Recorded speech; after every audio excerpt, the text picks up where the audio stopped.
हम पढ़ने वाले हैं नेवल कम्युनिकेशन। इसमें हम पढ़ेंगे नेवल कम्युनिकेशन क्या होता है, क्यों इंपॉर्टेंट है, नेवल कम्युनिकेशन के तरीके, फोनेटिक अल्फाबेट क्या होते हैं, आपकी रेडियो टेलीफोनी क्या है, उसका प्रोसीजर वगैरह, ये सब कुछ आज हम इस चैप्टर में फटाफट से कवर कर लेंगे। उम्मीद करता हूँ चैप्टर नंबर 1 एंड 2 आपने देख लिया होगा। तो शुरू करते हैं हमारा नेवल कम्युनिकेशन। सबसे पहले देखेंगे क्या होता है भाई, इंट्रोडक्शन। नेवल कम्युनिकेशन क्या होता है? Communication is exchange of thought and idea and information या data between one person to another और वाइस वर्सा। क्या हुआ? कम्युनिकेशन सिंपल सा है कि हमारे थॉट या आइडिया या एक्सप्रेशन या डाटा का इंटरचेंज हो रहा है, तो दैट इज एक्सचेंज हो रहा है, उसको बोलेंगे कम्युनिकेशन। ठीक है, तो नेवी में कम्युनिकेशन बहुत इंपॉर्टेंट है। कोई भी कमांड है, उसको कोई भी एक्टिविटी एक्सरसाइज करवानी है, एग्जीक्यूट करवानी है, तो उसके लिए उसे कम्युनिकेट करना पड़ेगा। ठीक है, कोई भी मैसेज अगर पास करना है तो उसके लिए कम्युनिकेशन इंपॉर्टेंट है। मैसेज कैसा होना चाहिए? कम्युनिकेशन में हमारा क्लियर होना चाहिए, ब्रीफ होना चाहिए, अच्छे से समझ में आना चाहिए, किसको, सेंडर को भी और रिसीवर को भी, जो भेज रहा है उसको भी और जो सुन रहा है उस मैसेज को रिसीव कर रहा है उसको भी। ठीक है, जो शिप पे जो कम्युनिकेशन की पूरी जिम्मेदारी होती है ना, वो होती है एससीओ की। एससीओ क्या हो गया? आपका सिग्नल कम्युनिकेशन ऑफिसर।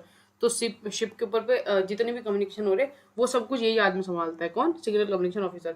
और नेवी में कम्युनिकेशन बेसिकली क्यों इंपॉर्टेंट? नेवल कम्युनिकेशन, ताकि हम जो शोर है, हार्बर से शिप से बात कर सके, शिप सी टू सी बात हो जाए, शिप दो शिप आपस में बात कर सकें, या फिर कोई शिप समुद्र से जमीन पे मैसेज भेज सके शोर पे। ठीक है, तो इसलिए नेवल कम्युनिकेशन इंपॉर्टेंट होता है।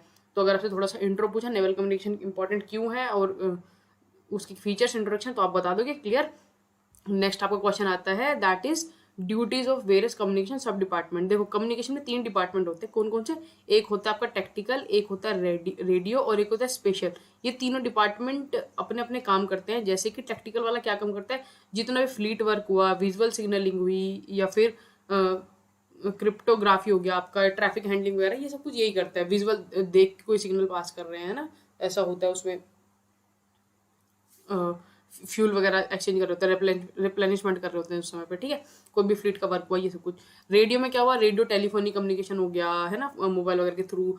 उसके ऑटोमेटिक कम्युनिकेशन मोटरोला से वगैरह से कम्युनिकेट करते हैं, वो सब रेडियो वाले देखेंगे। ठीक है, स्पेशल वाले क्या करते हैं? ये इलेक्ट्रॉनिक वॉरफेयर और ट्रैफिक हैंडलिंग वगैरह करते हैं। मतलब बहुत सारा डाटा वगैरह सिस्टम्स में से कैसे इधर से उधर पहुंचाना है, वो सब कुछ स्पेशल वाले देखते हैं। क्लियर हो गया चीज? तीन समझ में आ गई कम्युनिकेशन डिपार्टमेंट कौन से? टेक्टिकल, रेडियो और स्पेशल। नेक्स्ट आता है आपका फोनेटिक अल्फाबेट। ये क्या होता है कि ए बी सी कई बार बोलते हैं तो अल्फाबेट सेम से साउंड करता है। तो इन्होंने क्या किया है फोर्सेस ने, कि उनके अलग अलग टोन बना रखे हैं, जिसके हिसाब से उनको समझने में क्लियरिटी होती है, आसानी होती है। जैसे अल्फा ब्रावो, बी को बी नहीं बोलेंगे, बोलेंगे bravo, Charlie delta echo foxtrot golf hotel India Juliet kilo Lima Mike November Oscar papa Quebec Romeo Sierra tango यूफो विक्टर विस्की एक्सरे यानी जुलू।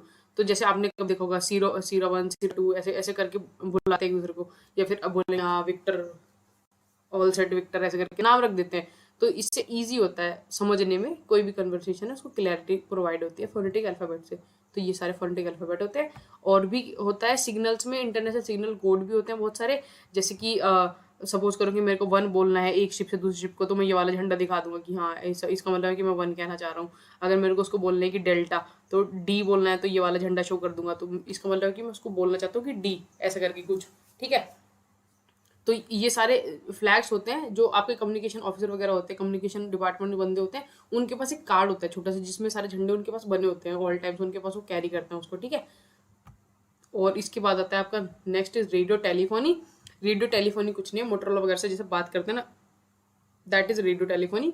उसका प्रोसीजर मैं आपको समझाऊंगा क्या होता है, प्रैक्टिकल भी बताऊंगा कैसे करते हैं। ठीक है, तो इसमें रेडियो टेलीफोनी में हम क्या करते हैं, मैसेज को बहुत शॉर्ट शॉर्ट बोलते हैं और टू द पॉइंट बताना होता है। इसमें टेलीफोनिक कम्युनिकेशन नहीं करते, हाँ भाई कैसे हो, ठीक है, ऐसा नहीं करना होता। बस खाली सिंपल एक मैसेज होता है, उसको देना होता है। ठीक है, इसमें वॉइस प्रोसीजर बिल्कुल सिंपल होना चाहिए और इजी टू अंडरस्टैंड होना चाहिए, कि सामने वाले को एकदम तुरंत बात समझ में आ जाए। ठीक है, इसमें जो है सबसे इंपॉर्टेंट बात होती है, इसमें प्रोसीजर फॉलो किया जाता है। एक प्रोसीजर होता है, वो भी बताऊंगा आपको, कि वो प्रोसीजर के थ्रू ही हम बात करते हैं, तो ये कन्वर्सेशन अच्छी हो पाएगी, नहीं तो हो नहीं पाएगी। वो क्यों नहीं हो पाएगी ये भी समझाऊंगा आपको। ठीक है, और जो हम रेडियो इस पे टेलीफोनी पे बात कर रहे हैं, वो कहीं पे लिखनी नहीं होती, मतलब उसको रिटर्न डाउन नहीं करना होता, बस दिमाग में एकदम मैसेज क्लियर करो और बता दो। ठीक है, जो स्पीच आपके वो बिल्कुल क्लियर होनी चाहिए, स्लो होनी चाहिए, ताकि आराम से समझ में आ जाए। और और ज़्यादा क्लैरिटी प्रोवाइड करने के लिए अगर कहीं पे ज़रूरत पड़ रही है तो फोनेटिक अल्फ़ाबेट जो भी होता है उनका यूज़ आप कर सकते हो, ठीक है। तो प्रैक्टिकली देखो, रेडियो टेलीफोनी का प्रैक्टिकल क्या होता है, जैसे सपोज करो कि ये मैं हूँ जो ड्यूटी पोस्ट पर खड़ा हो रखा हूँ, एंड ये मेरा कंट्रोल रूम है, ठीक है। यहाँ पे भी कुछ लोग बैठे हुए कंट्रोल रूम के अंदर पे भी, एंड ये कंट्रोल रूम है, यहाँ पे कंट्रोल रूम में भी कोई इंसान है, ठीक है। तो सपोज करो कि मुझे इसको कुछ वो देना है इन्फॉर्मेशन, तो मैं इनमें से कोई सा भी मोटरोला उठा लूँगा, ठीक है। मेरे पास एक मोटरोला होगा, इसके पास एक मोटरोला होगा, उसमें सेम फ्रीक्वेंसी दोनों की, सेम चैनल जो है वो सेट होगा। तो उसमें बोलना क्या होता है, जैसे सपोज करो मुझे कोई इन्फॉर्मेशन देनी है कि मेरे सामने कोई दुश्मन आ रहा है, तो मैं कैसे बोलूँगा कि सबसे पहले जो सामने है उसको बोलेंगे, ये कौन है, कंट्रोल रूम। जो सबसे पहले जिससे जिससे हमें बात करनी है उसका नाम लेंगे, फिर सपोज करो मेरा नाम है डेल्टा, तो फिर अपना नाम लूंगा, तो मैं कैसे बोलूँगा, इसमें जो मोटरोला है इसमें साइड में यहाँ पे ना इस जगह पे एक प्रेस टू टॉक बटन होता है, प्रेस टू टॉक बटन होता है, उसको प्रेस करना, उसको दबाना, उसको दबाऊंगा, उसके बाद बोलूंगा control room this is delta. क्या करा मैंने, इस मोटरोला मेरे हाथ में था, मैंने उसे पकड़ा, उसको प्रेस टू टॉक बटन दबाया और बोला control room this is delta. सबसे पहले किसका नाम लिया, कंट्रोल रूम का, फिर अपना, ठीक है। फिर कंट्रोल रूम सेम यही करेगा, पहले मेरा नाम लेगा फिर अपना। कंट्रोल रूम क्या बोलेगा, yes delta this is control room. Clear हुई चीज, मैंने कंट्रोल रूम को कैसे बुलाया, control room this is delta. अब कंट्रोल रूम वापस मुझे रिप्लाई कर देगा सेम उसी प्रोसीजर में, ठीक है। उसके बाद मैं इसको जो भी इंफॉर्मेशन होगी पास कर दूंगा कि there is a militant in front of gate number 4, ठीक है। तो मैंने मैसेज पास कर दिया तुरंत एकदम क्लियरिटी से। उसके बाद कंट्रोल रूम बोलेगा रोजर आउट। रोजर आउट मतलब कि उसने वो मैसेज सुन लिया। अब देखो इसमें क्या करते हैं कि जो ये बटन है ना, जब तक मैं इसको दबा के रखूंगा तब तक सारे कम्युनिकेशन ब्लॉक हो जाते हैं। जैसे मैंने इसको दबाया, बोला control room this is delta, इसका है कि सारे चैनल ब्लॉक, बाकी खाली सबको मेरी आवाज सुनाई दे रही होगी, और कोई कुछ बोलेगा किसी को कुछ नहीं सुनाई देगा। फिर जैसे मैंने अपना कन्वर्सेशन, मैं इस बटन को रिलीज कर दूंगा, उसके बाद कंट्रोल रूम अपनी बात करेगा, एक लाइन बोलेगा, फिर से बटन रिलीज कर देगा, तभी सुनाई देगा। इसीलिए ये प्रोसीजर फॉलो करना होता है। पता लगा सबने एक साथ बटन दबा दिया ये वाला प्रेस टू टॉक वाला, तो कम्युनिकेशन ब्लॉक हो जाएगी, कोई बात ही नहीं कर पाएगा, समझ गए। तो ये प्रैक्टिकल प्रोसीजर होता है करने का, ठीक है। आपके पीआई स्टाफ वगैरह को बताना, वो करके दिखाएंगे, आपको मोटर वगैरह अवेलेबल होगा, और भी मजा आएगा, साथ में करके देखना, ठीक है।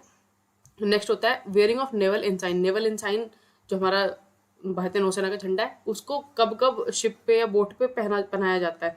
तो ये इंपॉर्टेंट क्वेश्चन है, आपसे बार बार पूछा जाता है। नेशनल फ्लैग का पूछते हैं, नेवल इंसाइन का भी पूछते हैं।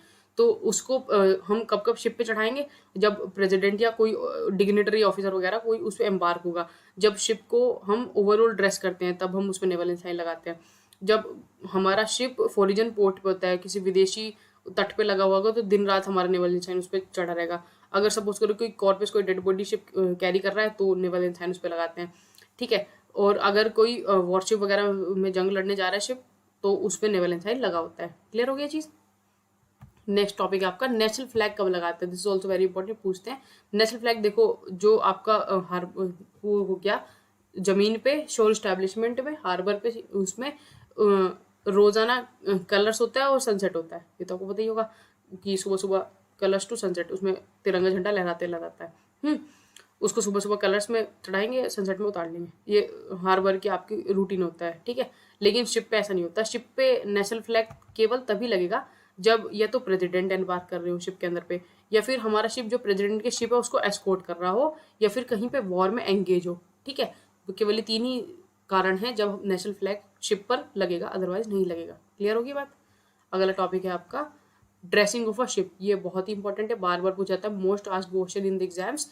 पूछेंगे कि ड्रेसिंग ऑफ शिप कब कब की जाती है। सबसे पहले ड्रेसिंग ऑफ शिप ये हुआ कि पूरी कोई भी सेरेमनी हुई कि उसमें शिप को पूरा डेकोरेट कर देते हैं, डेक को अच्छे से अलग अलग टाइप के फ्लैग्स लगा करके, इसको बोलते हैं ड्रेसिंग ऑफ शिप। अभी कब कब की जाती है, जितने भी आपके इंडिपेंडेंस डे हो गया 15 अगस्त, उस पर करते हैं। रिपब्लिक डे हो गया 26 जनवरी, तब आपको शिप को ड्रेस कर देते हैं बढ़िया से। कोई कोस्ट गार्ड डे हो गया जो 1 फरवरी को मनाया जाता है, या नेशनल मैरीटाइम डे हो गया, या आपका 4 दिसंबर को नेवी डे। अच्छा, ये क्वेश्चन पूछ लेते हैं कि नेवी डे कब मनाते हैं, 4 दिसंबर। कोस्ट गार्ड डे कब मनाते हैं, 1 फरवरी। तो ये चीज़ भी आप याद रख लेना। लेकिन ये है सारे वो इंपॉर्टेंट डेज जब हमारा जो शिप है उसको ड्रेस किया जाता है। और कब ड्रेस कर सकते हैं, अगर सपोज करो कि प्रेसिडेंट वगैरह ने या किसी ने हम वो दिया आदेश कि हाँ आज शिप को ड्रेस किया जाएगा, ठीक है, तो तब शिप को ड्रेस किया जा सकता है। तो ये सारे वो हैं तरीके आपके जिससे शिप को ड्रेस करेंगे हम लोग, ठीक है। तो ये था आपका टॉपिक आज का। ये मुझे लगता है, उम्मीद आपको पूरा क्लियर हो चुका होगा बढ़िया तरीके से।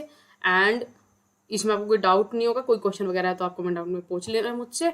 ये आज का चैप्टर कंप्लीट। ठीक है गाइस, मिलेंगे आपसे नेक्स्ट वीडियो में, तब तक के लिए जय हिंद।